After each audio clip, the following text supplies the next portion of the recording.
Hello guys, in this video I will show you how to set custom permalinks in your WordPress website. So search this plugin custom permalinks. You can set custom permalinks on a per post, per tag or per category basis.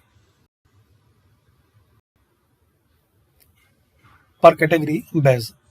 So install and activate and use this plugin. Guys, if you are facing problem to use this plugin, so comment. I will try to resolve that error.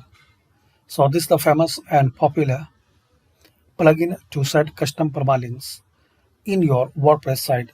Thanks for watching and please share, like and subscribe this channel for more useful videos. And please guys, check out my WordPress learning and WordPress plugin series.